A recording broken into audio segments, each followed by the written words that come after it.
मुख्यमंत्री अजित पवार यांचे निकटवर्तीय बाबूराव चांदेरे यांच्या विरोधात गुन्हा दाखल करण्यात आलेला आहे। एनसीपी नेते बाबूराव चांदेरेंनी जमिनीच्या वादातून विजय रौंदळ यांना मारहाण केली होती।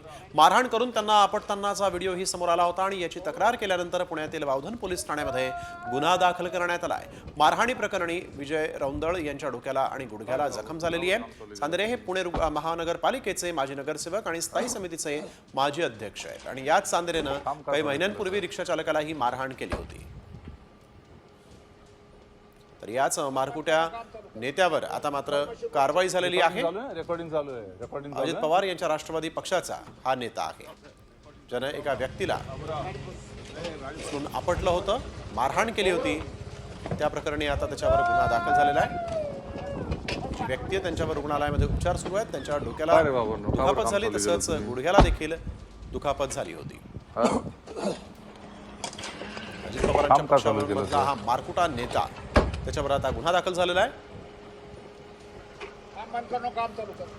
तर या बाबूराव चांदेरेचे असे अनेक कारनामे आहेत। याआधी या चांदेरेनं रिक्षावाला, कारवाला, हॉटेलवाल्यांना शिवीगाळ केल्याचे व्हिडिओ समोर आलेले आहेत। रिक्षा आडवी आली म्हणून चांदेरेनं रिक्षावाल्याला देखील मारहाण केली होती, तर कार चालकाला शिवीगाळ करतानाही त्याच्या हातात दगड दिसतोय। तसंच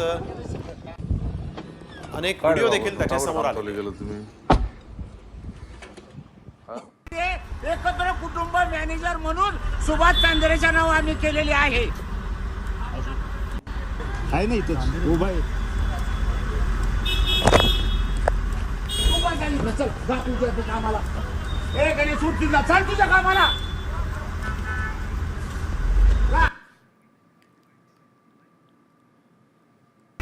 एकत्र कुटुंब मॅनेजर म्हणून सुभाष चांदेरेच्या नाव आम्ही आपण केलेले बघतोय अजित आहे। पवारांचा पक्षामधला हा नेता, ज्याची ही दादागिरी अनेकदा कॅमेऱ्यात कैद झालेली आहे, परंतु त्याला अद्यापही धडा शिकवण्यात पोलीस प्रशासनाला यश आलेलं नाही। रिक्षावाल्याला मारहाण, कार चालकावर दादागिरी